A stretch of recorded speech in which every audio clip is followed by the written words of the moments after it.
I thank you so much for that wonderful introduction. As Linda said, I am pretty much an expert in trash, or at least reducing it. I have lived zero waste for just about 4 years, and within that time, I have done 2 zero waste moves here where I live in Brooklyn, New York. I,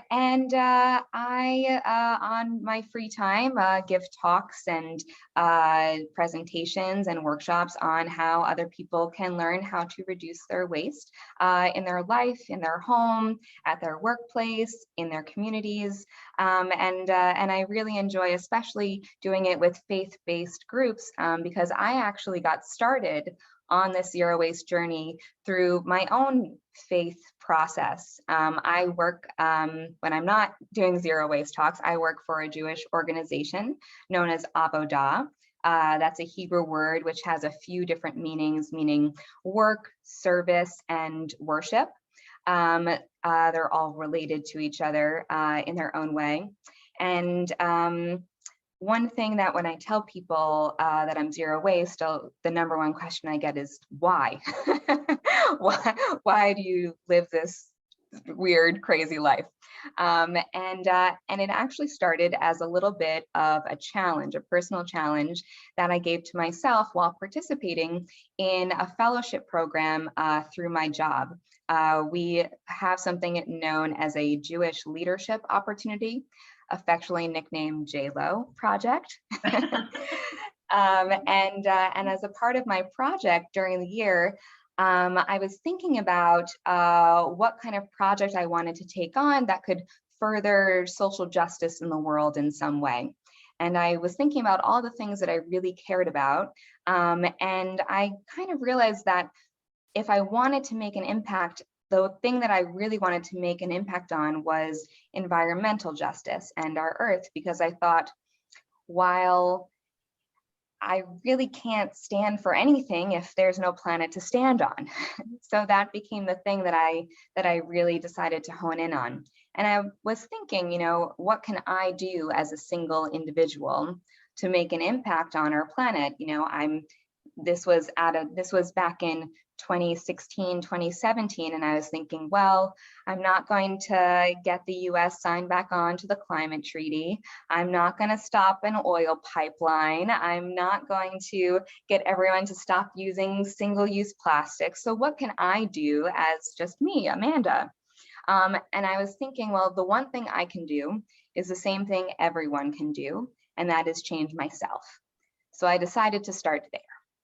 And I decided to take on a challenge for 50 days. In the Jewish calendar, we have this time period called the counting of the Omer, and it's between two major holidays of Passover, which is actually coming up very soon, and Shavuot. And between that time period is considered a time of real reflection and meditation. And there's a practice in which you literally count the days, 1, 2, 3, 4, all the way up to 50.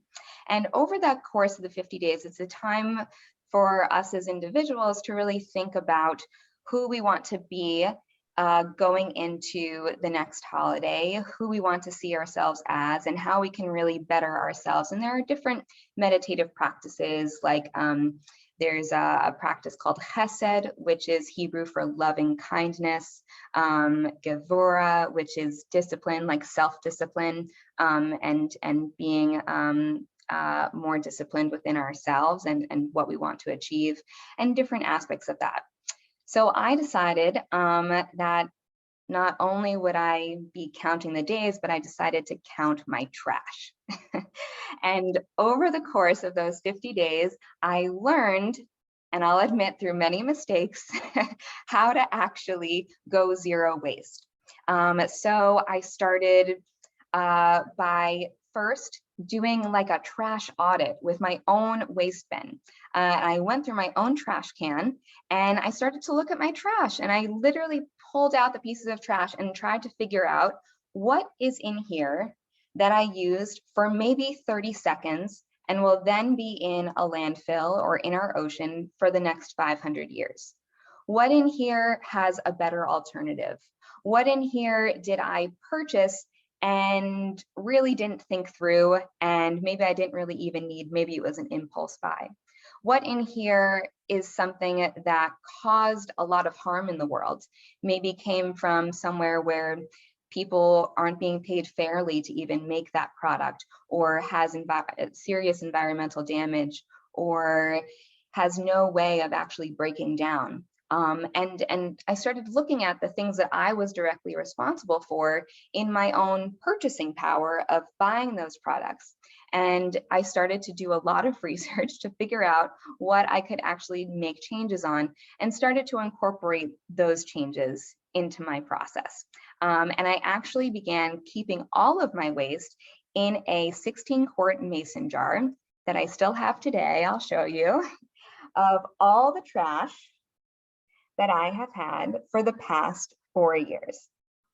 I'll say almost all, because in the process of moving, I did break a couple of hangers and they did not fit in this jar.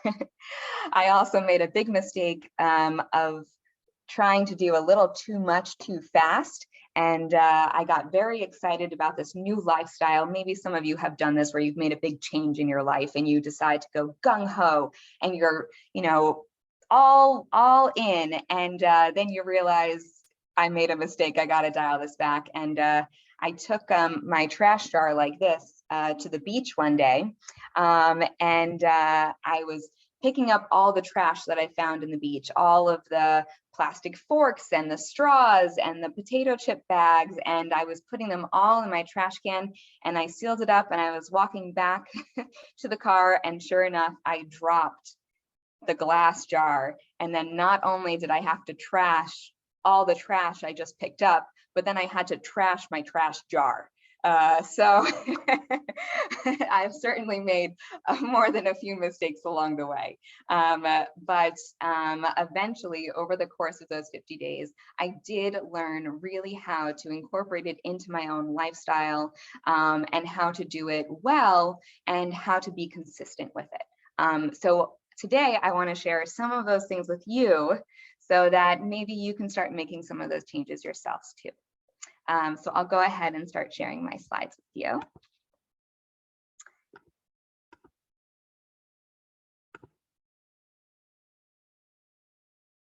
Sound optimize. Okay. Can you all see my screen?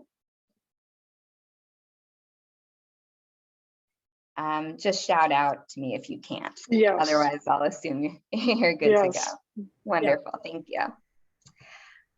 So one thing that I like to start with the faith-based groups that I talk to Amanda, is can I interrupt you for a second? Sure. I don't know if you guys are, but I'm seeing a black bar. Oh, I wonder if I can minimize that. Yeah. Is that better? Yeah, it's down at the bottom, so it's not getting in the way of the slide. So okay. Okay. Thank you. Okay, great. Alrighty. So I'll share this little meditation with you all, and maybe you can indulge me. Feel free to say it with me or to yourself. But this is something that just is an idea that helps me going in my own practice, and maybe it'll help you too. So I'll start off. Master of the universe, grant me the ability to be alone. May it be my custom to go outdoors each day among the trees and grass, among all growing things. And there may I be alone in prayer to talk with my Creator, to express everything in my heart, and may all the foliage of the field awake at my coming, to send the power of their life into the words of my prayer, so that my prayer and speech are made whole through the spirit of all growing things.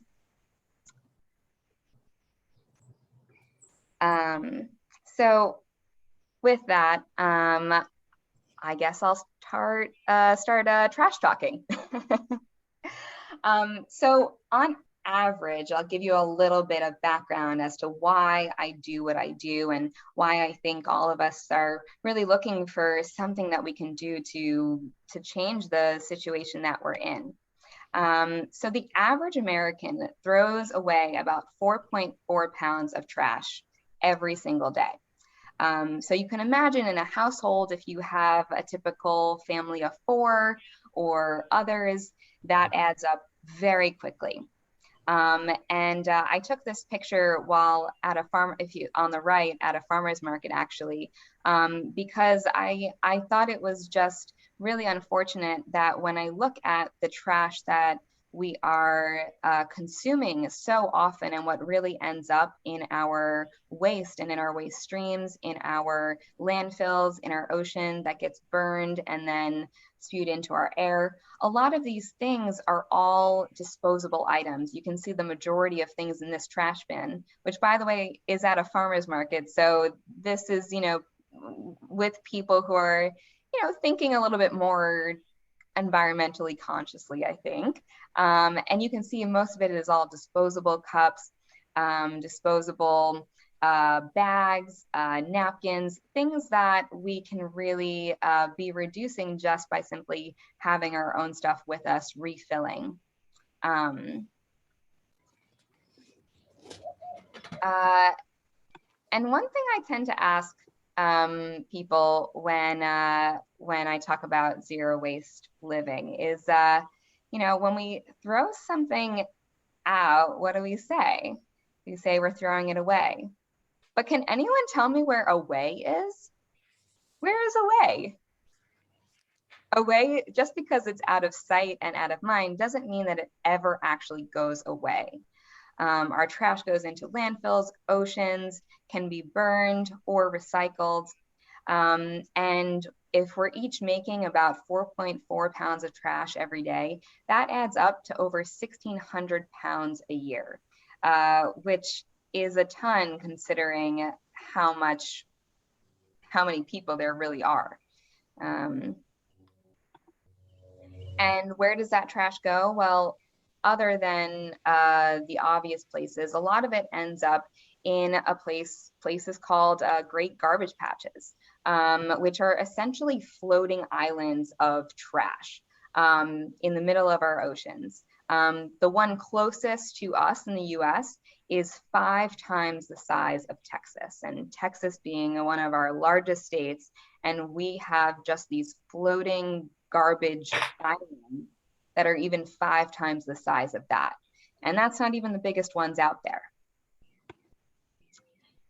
And when our trash goes into the oceans, it harms marine life, it harms all animals. And by 2050, we expect that our oceans will have more plastic than fish, which is ironic because actually the #1 cause of plastic in our oceans comes from the fishing industry itself. These giant nets, all of the fishing gear. So in our process of actually fishing, we are leaving behind more plastic than fish, which is just wild, I personally think, to consider. So what can we do? I think we all have heard, reduce, reuse, recycle. And I like to add the #1, which is refuse, and then also just to rethink our waste. So for me, the #1 thing to do is thinking about how we can refuse single-use plastics.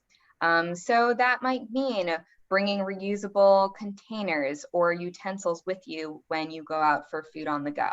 I always carry with me, and I tell people, like, one of the #1 things they can do when first making a transition, if you want to start with something really, really easy, is to simply bring a fork with you. Start with 1 fork. And by having that fork with you, just like you would have a pen or maybe your cell phone or your wallet with you, throw that fork in your bag with you. And this way, whenever you're out and about, even if you don't have all the materials to have, your own container or your own bag, or you didn't bring your lunch that day, whatever it is, you at least know that that is one plastic fork that you didn't use that day. And that may not seem like all that big of an impact, but if you think about all the people who are using plastic forks in a single day, it really adds up. Like, what difference is one straw going to make? Says 7 billion people. Well, same thing with a fork.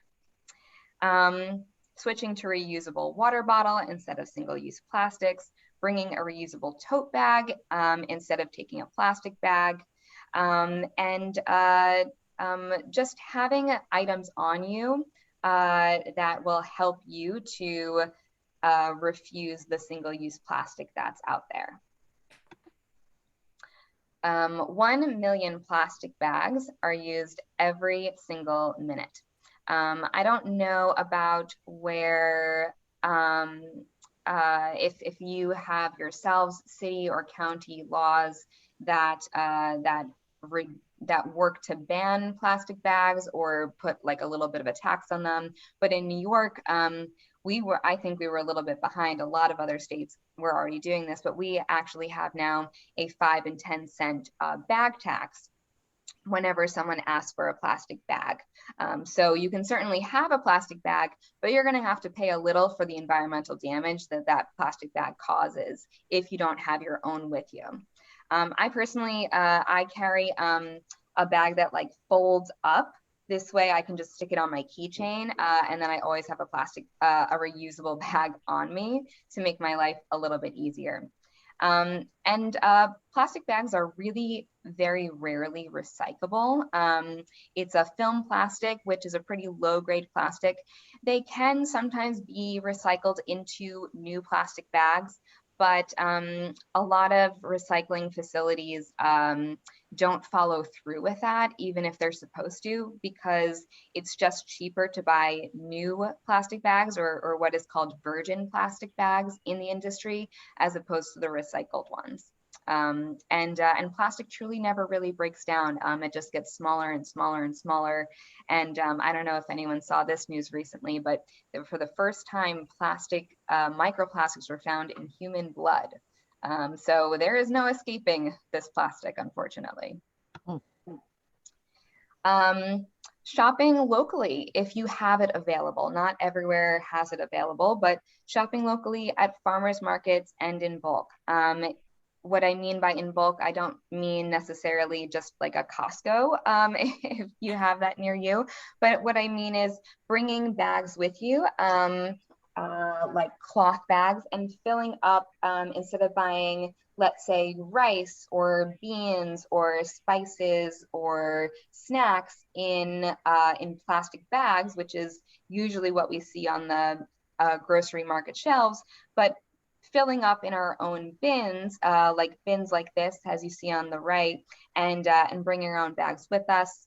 And then you can just take the weight of it. There's usually a scale, and you pay literally for just the amount that you're buying, which I like, because usually when you're buying something in a grocery store, you're not just paying for the actual product that's in it, you're also paying for the packaging and the branding that company is putting on the product. So there's a bit of a 2 to 3 time markup just for buying something in a package that we don't even really realize is happening most of the time. Another big source of waste, and probably the biggest source outside of plastics, is actually food waste. For most of us, 1/5 of all trash that we personally throw away is food waste. So if we just imagine that for a second, just imagine coming home with 5 bags of groceries and immediately throwing 1 bag in the trash. And that is essentially what we're doing every time we throw our trash away. So a big part of reducing our waste is actually taking advantage of things like composting, which is a way for our food scraps and even organic material. You can even compost. I know this is going to sound a little gross, but you can even compost your own hair. I do. I take it right from like the bathtub drain, and I compost it. It's all organic material, and you can actually it breaks down and helps grow new food. So we can use our food waste to be a regenerative process and grow new food. Which is really important because food waste is particularly dangerous, gives off a particularly dangerous greenhouse gas known as methane. And that is, I believe, around 80 times more potent and more damaging than even carbon dioxide. So we really are looking to reduce some of the most dangerous gases when we're talking about global warming.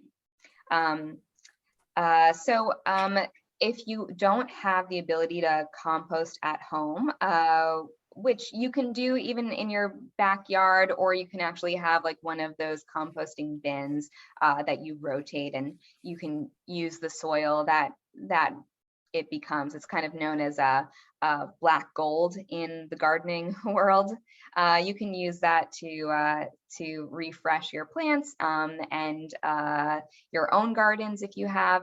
But there are also likely drop-off sites in or around your neighborhood. In New York, it's becoming a part of our regular refuse system, a part of our regular sanitation pickup. It's slow, but we're trying to get there so that when we get our recycling picked up and we get our trash picked up, you get your composting picked up too. It's not available everywhere, unfortunately, but we're pushing for it. And I wanted to share this graphic with you. I'll try and get the bar up top so that you can see everything in it. But this is a little bit of just a little background on where our resources are going in the United States. 21% of the US agricultural water use gets wasted. It's not even used. We're taking up these water resources and not even using them. Farming fertilizer, and of course food waste. You can see here that about half of our calorie intake is actually just wasted in our trash bins. The next part of the reduce, reuse, recycle, rethink kind of format is reuse. So it's not always possible to simply rid ourselves of all the products that we use, but it's good to think about how we can reuse these products, how we can make them new again. So I have just an example of how I do this in my own home. This is actually just a glass juice bottle that I pulled some old twine and lace from and turned it into a vase for my apartment. And then recycling. A lot of the times when I talk to people about zero waste living, they get very excited to tell me, oh, I recycle everything. And I want to say that recycling is good, but it really is a plan C, not plan A. It's really good for when we can't reduce or reuse our own items, because unfortunately, about 90% of the things that we put in our recycling streams don't actually get recycled. Which is huge, because it's like, why are we even recycling then?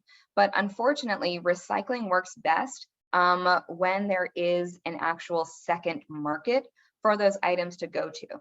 And a lot of the things that we recycle are plastics, and very rarely are plastics able to then be resold as a new product, because plastics, when they're recycled, get downgraded to lower grade plastics. So there becomes fewer uses for those second tier products. Another thing that people are quite surprised by is that even the color of certain plastics make them, they technically are recyclable, but there is simply no market for them, so they don't get recycled and they just get burned. And one of those is black plastic. Black plastic, which a lot of like takeout food places use for their products, that actually a lot of the time comes from e-waste products that have been recycled. And then of course, people are reheating their food in them. And, I don't know if everyone is aware of that, but I think that there's probably some health concerns around that too. And they don't get recycled very often because they're already such a lower grade plastic. If you are ever out and you've forgotten your reusable water bottle, you've forgotten your coffee mug or something, and you're, it's hot, it's Arizona, you're dying, you need something. If you pop into a store, I always recommend, if you're in a pinch, to get something that's actually in a can, because metal, aluminum, and metals are one of the most recycled items, because metal, when it is recycled, never downgrades. It always stays at the same quality of product.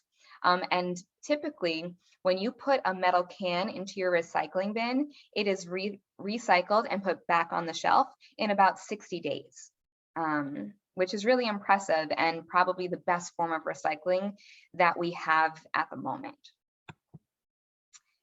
And lastly, just rethinking what we really need, and what are things that we are buying on impulse, what are things that we aren't realizing have a much bigger impact than we realize, because we're only seeing that product on a nice pretty shelf that has been in well-designed packaging and looks very neat.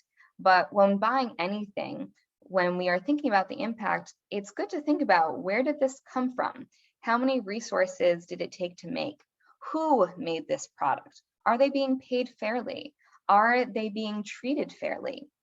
And one of the ways that we can rethink, even besides our food waste, and even besides our plastic use and our product use, is rethinking what's on our plates. A lot of people don't realize it, but going 1 year without paper saves about 8.5 trees. So that's pretty good. If you go, if you save 8.5 trees all by yourself in a year, that's pretty impressive. It's not bad. But if you go 1 year without beef, that saves almost 3,500 trees. So we really do have, as individuals, a huge impact just by making swaps on our plates. And one of the things that I've done at my own organization, which I always encourage, once you've kind of gotten to the point where you feel good about where you are in your own lower waste journey, making a bigger impact is impacting those around you. And what we do at my organization is that, instead of having, when we have an event, rather than it being the typical, meat item or fish item, and then having people like check off if they need a vegetarian or vegan meal, we swap it. And we make the vegan plant-based meals the main option, and then people can check off if they would prefer or if they require meat or an animal-based meal. So it's just swapped, and it makes it so that we are really lowering our carbon footprint on a grand scale, especially if you think about serving 100 meals at an event or something like that. And I also just encourage people to speak up and take the lead. It seems a little, it doesn't seem like that big of a deal, but whenever you're making a lifestyle change, there is a bit of pushback that people get. If you've ever, decided to turn down, if you ever decided to order vegetarian or vegan, there's some stigma that comes along with that. Or if you've ever decided to make any lifestyle change, if you're going outside of the typical norm, there might be this feeling of nervousness around it. And I really want to encourage everyone to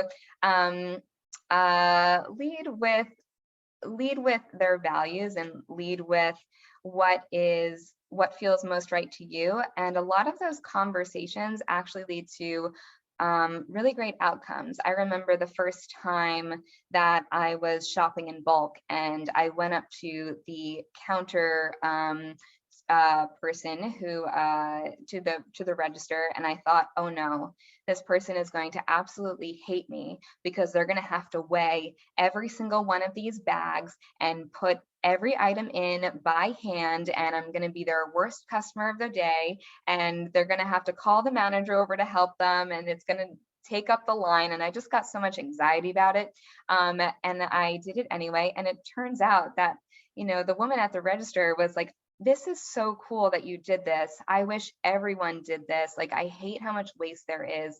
And it just turned into a really beautiful conversation about how easy it was to actually make that change.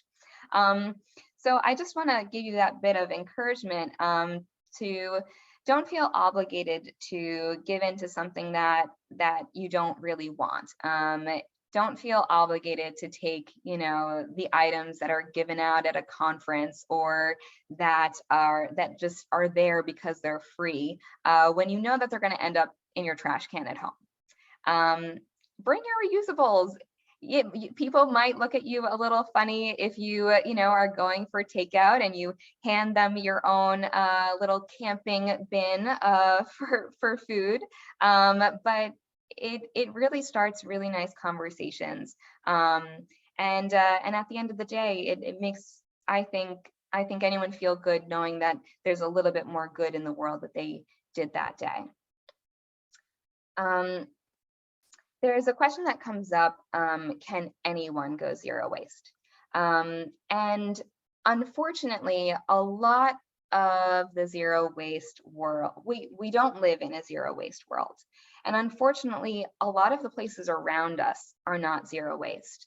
So in a lot of ways, the zero waste world can be inaccessible to many people. And I don't want that to be discouraging to anyone who might be in a place where there's no composting facilities, where you don't have a bulk grocery store around you, where you don't have a refill store around you, where you just don't simply have access to these things. These things are not your fault. It's not anyone's fault that they can't go drop off all of their food scraps. That's no reflection on who you are as a person or your own intentions. It's a reflection of where we as a society are placing our resources. But what I do encourage anyone to do is that just because you can't do everything, or you may not be able to do everything, doesn't mean you can't do anything. So you may not be able to compost. You may not be able to completely live without a trash can, but you can make a call to your representative and ask for composting within your sanitation department. You can instead of, you know, quickly going to buy something on Amazon because of the convenience, you can stop by your neighbor's door and ask for something that you may not have. Instead of, you know, I've done this with my own neighbors, you know, instead of, oh, I need to hang something up, I don't have a hammer. Well, someone on my floor probably has a hammer. And instead of me going on to Amazon to go order a hammer for one picture I'm going to hang up, I can go knock on a door and make a real connection with another person. So I encourage you to fit lower waste living or zero waste living into whatever part of your life you can, and know that it's okay to not be perfect. And how do you do this? I think start with one thing. I think that if there is one thing that you know that you can make a swap for, whether that is bringing your own water bottle, whether that's bringing your own tote bag, bringing your own fork in your bag, that one thing can make a difference. And one thing that I like to think about is, you know, some days we have that just aren't our best, right? You maybe miss your alarm, you have a meeting that you didn't realize you were going to have, you weren't prepared for it, your kid gets sick at school, you got to go pick them up, and you have the worst traffic on your way home, or whatever it is. And you may have, there are times when we have the most miserable day, right?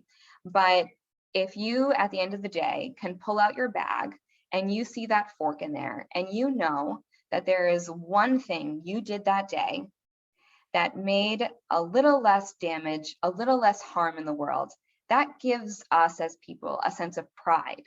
And I think it also gives us a sense of hope that tomorrow is a new day. And I think that there are just times when we could all really use that.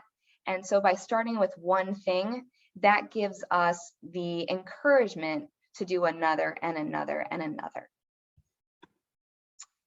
And I just want to say that everyone can really make a difference. I am really excited to have come this way in this lifestyle, and it's been a life-changing moment for me.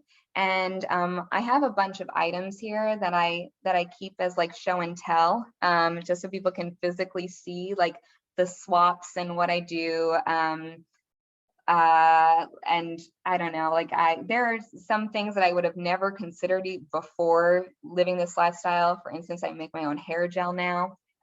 It's right here in this tube. It's made from flaxseed and water. And I even make my own hairspray. I keep it in this. It's literally sugar water.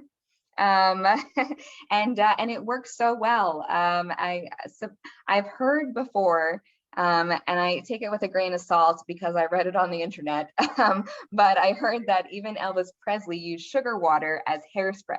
So I feel like if it was good enough for Elvis Presley, it's probably good enough for me. And I make use of that. I've experimented with making my own makeup. I have not been as successful with that, I'll say, but there are brands out there that I use that are totally zero waste. Here's like a zero waste lipstick that I use because I'm still a normal person out there in the world. You know, I'm not someone who's, you know, wearing all hemp and, keeps I don't know, barefoot and things like that. I'm a normal person out in the world, and I found ways of still living my own lifestyle, just in a more friendly way to the planet. So if anyone has questions about how to do this in your own life, or if you're just curious about something, no holds bar. I'm really happy to answer anything. Thank you so much for your presentation today. And my guess is that people do have questions. Let me turn us back to gallery format. And if you have questions, just feel free. There was a question on the chat from a Karen who had to leave for another meeting. Let me see where it is. Oh. Yes, one question which you might answer is, how do you watch for hidden waste, such as a restaurant that has high waste, but by the time you get to, but by the time it gets to your plate, it is hidden from you? That is such a great question that Karen asked. In fact, 70% of the waste that we have happens in the processes even before it lands on our plates. We don't necessarily, we're not necessarily going to go into the back of the kitchens and, look for all the waste of where everyone has gone. And we're not going to go to the factory to make sure that that they have, not thrown anything away. And we're not going to go onto the truck and make sure that they're not wasting any fuel, and that they're just sitting, standing for a half hour waiting for a parking spot somewhere. Those are things that we don't have control over. So my best advice to you is, if you start trying to think of everything that happens before it's even in your control, you might drive yourself a little crazy, because there are just so many levels of waste. And if you really want to make a difference, such as at a restaurant, the best thing you can do is use your voice and say, I'm really curious as to where your ingredients come from. Are there ingredients coming from a farm that's 50 miles away or 5,000 miles away in Mexico or Central America? Are there items coming from, are they Do they have composting in their restaurant itself, or is everything coming from packaged goods? Do they are they adding more plant-based meal options to their menus, or is everything meat and dairy based? And really just start asking questions, because especially in restaurants where it might be like a mom and pop kind of, or like a family owned place, people are thinking about these things, and there's a big push on the consumer level to be more conscious, to be more environmentally focused. And people want to go visit those restaurants. So if, as a restaurant, a place can tout itself as being more environmentally friendly, as having compostable items instead of the plastic black boxes, instead of the plastic straws, that's really good business for them too. And by just using your voice and start asking for those things, if more and more people ask for something, suddenly you start to see it. If you have 5 customers who come in that day and ask for a black bean burger, you might think, I should put a black bean burger on the menu. And so I would say it's really good to use your voice and your own thinking in that way. If you're thinking to yourself, wow, I really wish this restaurant had composting and I saw that they did, because I would come here back more often, tell them that. And that makes a difference. Other questions? I have a question about the boxes you can get to where I live in Mesa is, and I know I've talked with you about this before, Amanda, some time ago, but Yeah. and I ordered the little bags that come that you can fill up, but they have huge boxes. Now you pay for the boxes, don't you? Is that, yeah, that you can put all your recycle that the local people don't do. They've really cut back on what we can recycle in Mesa. Yeah. I have seen this a lot, unfortunately, Rebecca, in fact, even here in New York, I've seen it over the time period that COVID started, because a lot of budgetary items within, the city or municipalities departments were being put toward kind of COVID protocols. They cut out a lot of those green initiatives that so many places had just started. And once you cut it, it is really, really, really hard to get those items back. They even here in New York, we had just started composting at all of the local farmers markets, and during COVID, they cut it.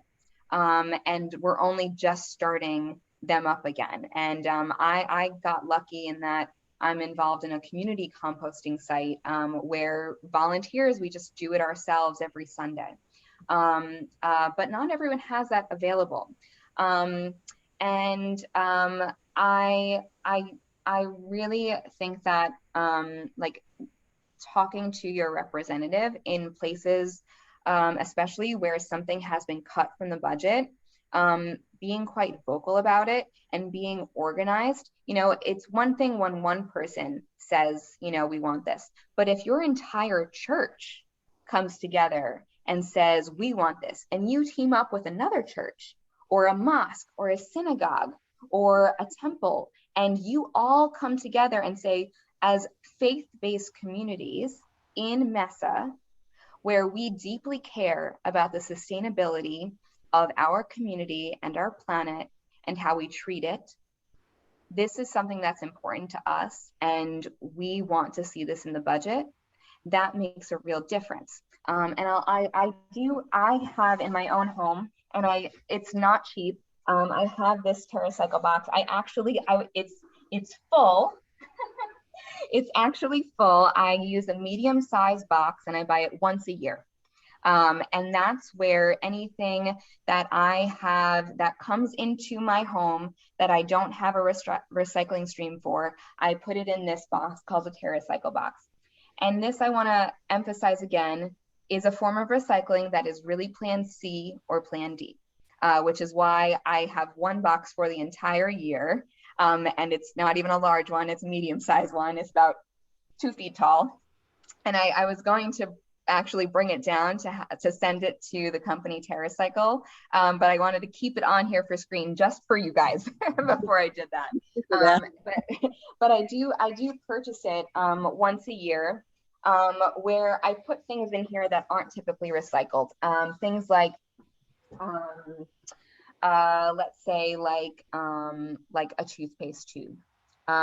Or like I do have a lot of zero waste makeup, but if I have something, you know, I don't know if you all have this too, but if you have like makeup from 3 years ago that, like, you know, from even before I really started going zero waste, I put those products in here, and I can send them to TerraCycle to have them be recycled.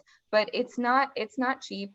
This box itself, when there's not a sale, I always buy it on sale, but when there's not a sale, it's around $200, and that I keep for an entire year. So over the course of a year, you know, it's not so bad as an individual, but if you're doing it as an entire group of people, you're going to go through many more of those boxes, right? But I really encourage you to kind of think of if you're going to use these kind of options, really think of them as a plan C or D, and think about other items or ways in which you can find a swap for the things that you're putting in the trash. You can do like a trash audit like I did at first, where you actually go through your trash and figure out like, okay, what are we using here? Are we using a bunch of disposable cutlery?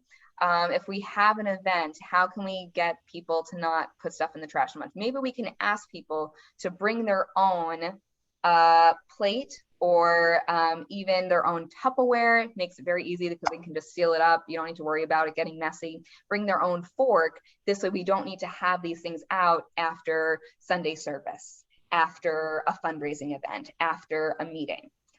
This way we're just reducing our waste more so than using some of the recycling options out there.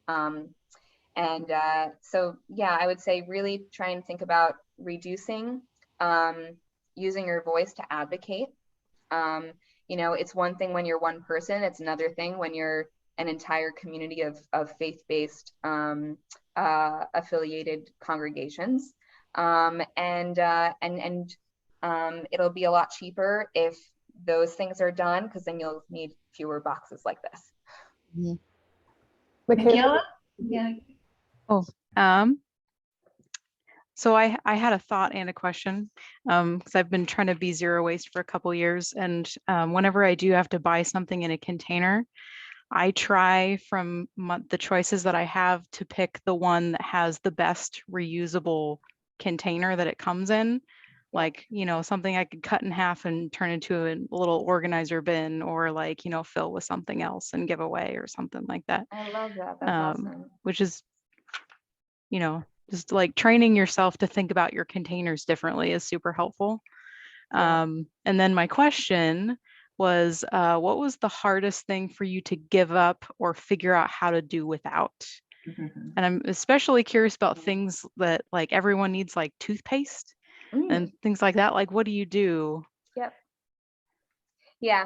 So so the number one thing that I found most challenging was grocery shopping. I like most people used to shop in normal grocery stores, which everything is in a package on the shelf. And I really had to retrain myself to start shopping in bulk and just finding the different places, because I at first was going to like 3 different places to actually get all the groceries I felt I needed for the week.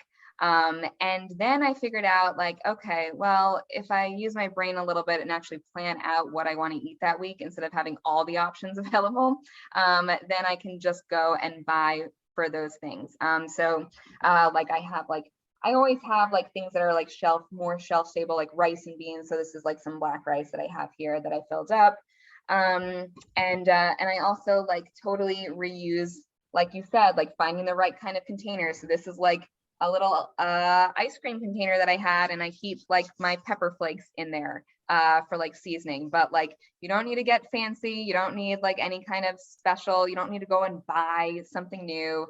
Like, you have an old container like this, like go for it. You got a tofuti container that you've been using forever, go ahead, keep using it. You don't need to get fancy. And for toothpaste, I actually started making my own toothpaste, which I would say, like, it really depends on your own needs. If you're someone who really, like, if your dentist is like, you need fluoride, follow your dentist's instructions and like go follow, you know, whatever you need for your own self. That's like with any medicine or, you know, health related item. But I use a mix of coconut oil, baking soda, and you can add essential oils to it if you'd like. If you'd like a little peppermint or like winter green kind of oil, you can certainly add that. And I use like a bamboo toothbrush as well. This one comes from Brush with Bamboo, which I like because the bristles are also 100% compostable, where sometimes just the wood is rather than the bristles. And I will say though, with making your own toothpaste is, for me, has been a little bit of an experiment because it gets very hot and humid in New York, and coconut oil melts at pretty much room temperature. So instead of having like soupy kind of toothpaste, I started to find brands in which they would take back their own containers, their own tubes, or there are some brands that actually come in metal tubes that are fully recyclable as well. And you can fold those up. And I'm happy to, there's a couple of stores where you can actually buy them. You don't have to buy them directly from these stores, but if you're looking for alternatives, this is a good place to just look at the brand items. You might have a store or another one near you that makes more sense for you, but you can kind of start to see what products are out there that might work for you. And as far as food containers go as well, I really like these things here. These are thin bins, which I really love. I always carry one, and I don't know how, but this thing is like a Mary Poppins kind of box, because I swear no matter what I get, everything fits in it. And I just keep this in my purse wherever I go, along with, and it pops open. And I can put all my leftovers in here so that whenever I'm in a restaurant, I never need to ask for a container to go, or even if I'm picking up food, rather than getting something in those plastic containers, I can put it right in here, and it's in my purse. It folds right down. So they come in all different sizes. If I'm going, what is it? Is it made of silicone? It's made of food grade silicone. Yeah. So this is the one I bring to barbecues, you know, that's the heavy duty one right there. Well, thank you very much. I see we're almost at the 1 hour mark. I wanted to just say to folks that I saw Amanda speak, I think it's been a month or two ago, and the trash audit thing is very helpful. I produce a lot of trash, and I realized that there's quite a bit of it that was really easy to just modify. Paper is probably the biggest one. I mean, it's not difficult to get rid of your paper. I mean, cloth napkins, for example, use towels instead of paper towels. And so I think that there are a lot of things that you can just, you go through your own trash, and immediately there's a lot of steps that you can take. So thank you so much for being with us. I hope that you will inspire everybody to make some additional changes. I wanted to also mention to the group, remind everybody again that we started our Earth Day Challenge on April 1st. It goes through the end of the month. If you need the link, it is in the chat. It's also in the Happenings newsletter. If you can't find it in either of those places, feel free to email me. As part of that challenge, we will have our Solar 101 online event on April 7th at 6:30 p.m. And the electric vehicle presentation will be on April 12th at 6:30 p.m. Again, you can get those links, either ask me directly or look on the Earth Day Challenge or in the Happenings. So thank you again, Amanda. We really enjoyed your talk and learned a lot. Thank you, everybody. Thank you. Thank you, Amanda. Thank you. Thank Thank you you, all. everybody. Thank Yeah, you. good Sunday. Bye-bye. Bye-bye.